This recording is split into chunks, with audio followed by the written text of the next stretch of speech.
Here's a poem by Rainer Maria Rilke that I wish I had known before I wrote the sermon later in this video. It's called The Man Watching,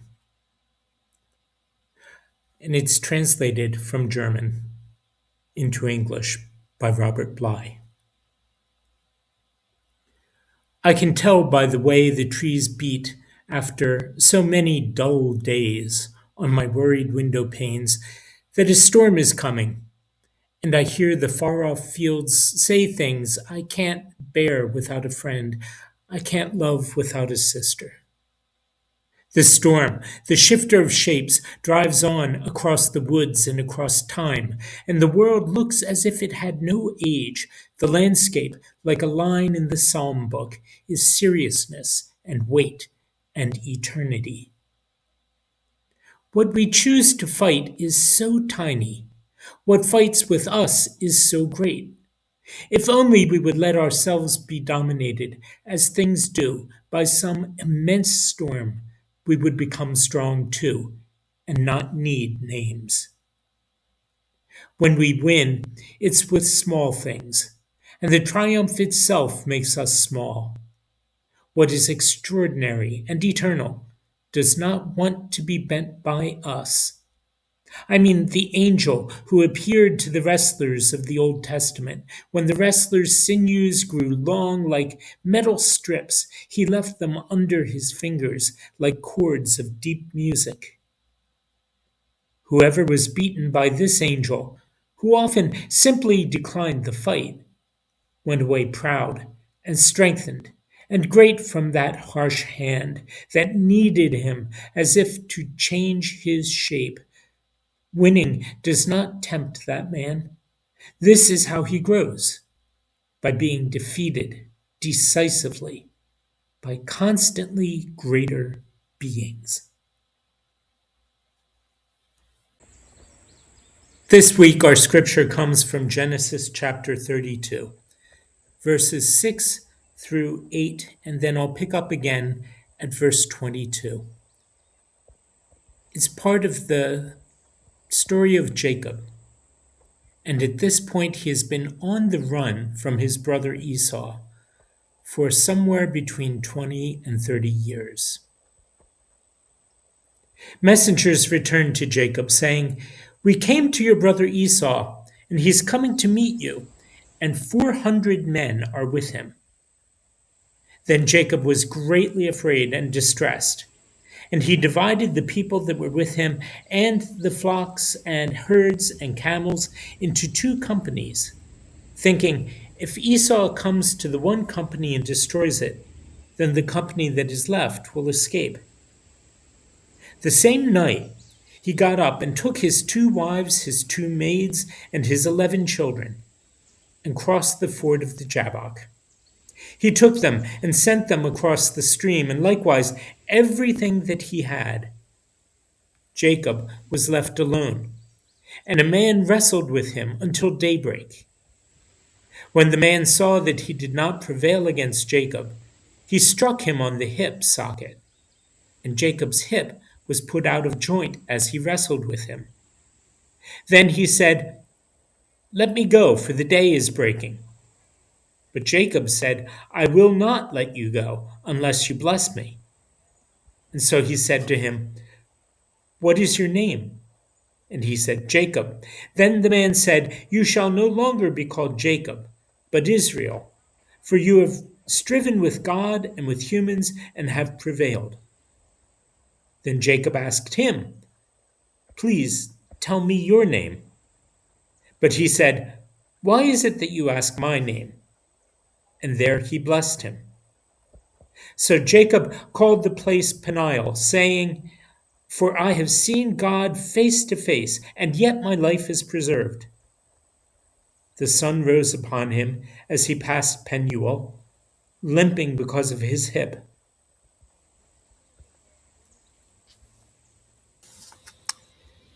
This particular Bible reading can send you down at least a dozen different rabbit holes. I'll just pick out one of them to start with. I don't know whether you noticed at the very end that Jacob is referred to wrestling at a place called Peniel, but when he leaves, it's referred to as Penuel. And at first, when I saw this, I thought it might have been a typo. And I went back and checked my Bible, and it's not. When I say a typo, I type this stuff out, so I have the text in front of me. And I can make mistakes. Scribes make mistakes in copying things, not only in ancient times, but in modern ones. And I thought this might have been one of those things, but no. It says Peniel, and then it says Penuel. So I thought I'd check out a commentator or two, or three, or four to see what they had to say about that. And one of them gave a pretty decent summary. He said, "This question is an excellent example of how a question that looks very simple at first is really not simple at all. There are a few complications involved in answering the question. Make that a lot of complications." And then he goes on and he lists all those complications over and over and over, and paragraph after paragraph after paragraph, and finally concludes with these words. The lesson to be learned by Jacob's encounter with the Lord is the same, whether the place is called Peniel or Penuel or both. Gee, thanks. So it turns out to be a case of potato, potato, tomato, tomato. And the bigger problem is one that we haven't even looked at, which is figuring out what was going on in that place. And that turns out to be just as mixed up as Peniel, Penuel, potato, potato, 6-7, 6-7. It's very confused. As I said earlier in the video, many years had passed since Jacob dreamed of a ladder reaching to heaven, and during that whole time, he had been on the run from his brother Esau. And he spent all told 20 years working for his uncle Laban, and by the time the two of them, having tried to scam each other repeatedly, went their separate ways, Jacob had 2 wives, 2 concubines, 11 children, considerable flocks of goats and sheep, and even some oxen. There were so many of these that he was able to send them across the ford of the river Jabbok as bribes to assuage the anger of his brother Esau if he caught up with him. Because here he was, coming for him with 400 armed men and a history of grievances. And so he sent everybody on ahead, even his wives and his children. Was the way that he was doing things clever strategy, or was it cowardice? Was he using these people he sent on ahead as a human shield while he stayed behind them? Or was he going last to protect them from attack in the rear, from pursuers sneaking up on them? He was afraid for himself, but he was also afraid for his family, for this whole extended community that had gathered around them. He remembered God's promises to his grandparents, to Abraham and Sarah, and to his parents, Isaac, and Rebekah. He remembered his dream where God renewed that promise to him and to his offspring. But at this point, he also felt like he needed to remind God of that promise. He prayed before he sent these people ahead, before he made the final decision to do that. He prayed, "Deliver me, please, from the hand of my brother, from the hand of Esau, for I am afraid of him. He may come and kill us all, the mothers with the children. Yet you have said, I will surely do you good, and make your offspring as the sand of the sea, which cannot be counted because of their number." Everything was blurring all together. And the way the story is told in Genesis reflects that, beyond that Peniel Penuel thing. It isn't exactly clear who Jacob ended up wrestling that night, or why. In fact, that part of the story begins abruptly. Jacob was left alone, and a man wrestled with him until daybreak. Where did that come from? Then there's this weird part about Jacob not wanting to let go of the man until the man blessed him, which seems an odd request to make of a stranger. And he must have been a stranger, or Jacob would not have had to ask his name and demand his name. And then the man refuses to give his name. But he demanded that he be let go before the sun comes up. Almost like he's a ghost or some sort of strange being. And we'll often hear about Jacob wrestling with the angel. But nowhere in this passage does it use the word angel. Whoever he was, whatever he was, he does agree to bless Jacob. But Jacob has to give him his name when this man won't give his name to Jacob. Jacob, who had learned not to trust anybody, has to trust at least a little bit. And then this other being does bless Jacob. But he changes Jacob's name. He tells him, "You shall no longer be called Jacob, but Israel." Israel means the one who strives with God. "You shall no longer be called Jacob, but Israel, for you have striven with God and with humans, and have prevailed." Presumably, after saying this, Jacob lets him go and he disappears. But again, the Bible doesn't say that. And Jacob changes the name of the place to either Peniel or Penuel to indicate that it was God himself that he had seen. And God himself with whom he had wrestled. He said, "I've seen God face to face, and yet my life is preserved."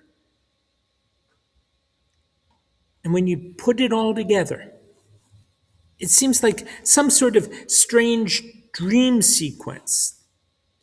And Jacob, or Israel, was known for dreaming, and dreaming of angels, when he was younger. But that had been a long time ago. And this time, he didn't go without symptoms, put it that way. As a result of this wrestling, his hip had been thrown out of its socket, and he would limp for the rest of his life. Something more than a dream happened there. try to make sense out of all of that. I'll give you my own take, but I give it with the understanding that there are going to be other ways of seeing things. Some of them less convoluted and more precise, and some more complicated and blurrier. And I offer my take with the understanding that in all these different observations, there may be something worth hearing. This is a defining moment for Jacob. And Jacob's deepest purpose may be connected to this iffiness, or the iffiness of the passage, put it that way, connected to his deepest purpose, which turns out to be to set the pattern for the promised offspring, the people who would become known by his name, his new name, Israel. A pattern where he had discovered, and they would also learn, that their individual and their collective relationship to humanity and to God are so tightly intertwined that it is impossible to totally separate and compartmentalize them. The proper worship of God is tied to the proper respect and dignity that we show to God's children. The blessing that we find in God and the blessing that we give to others are connected. The faith that would grow from the troubled lives of all of Abraham's family, Jacob included, would be the faith that insists that God's favor isn't to be earned by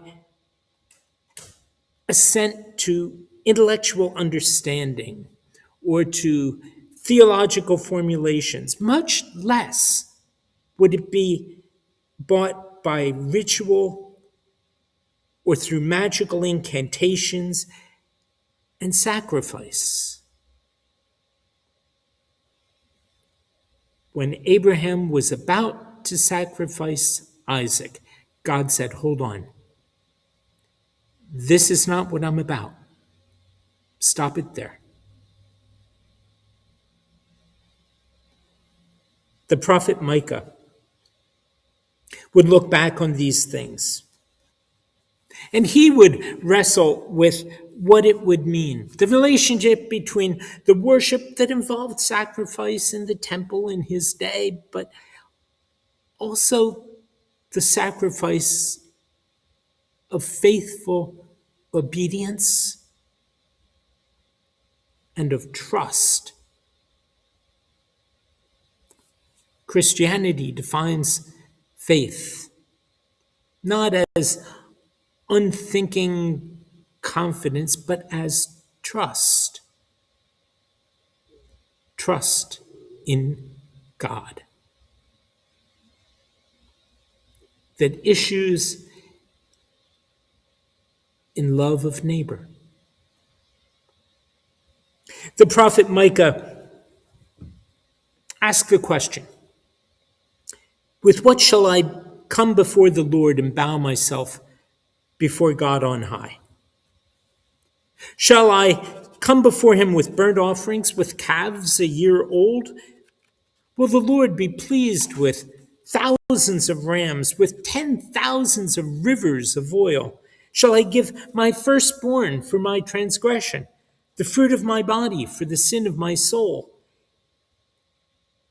He has told you, O mortal, what is good. And what does the Lord require of you but to do justice, to love kindness, and to walk humbly with your God.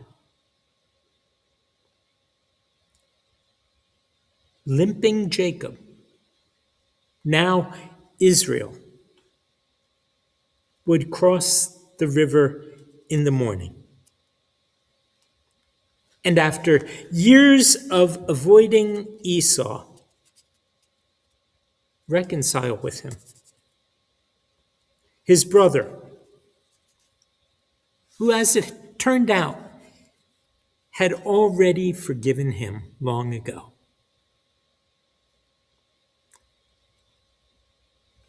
And Jacob approached that, not running and ready to fight, but limping along. Broken, changed, but new. Changed in a good way. As Christians who follow one who was God in the flesh, we understand that. Our purpose is to love and engage seriously with God through engaging with one another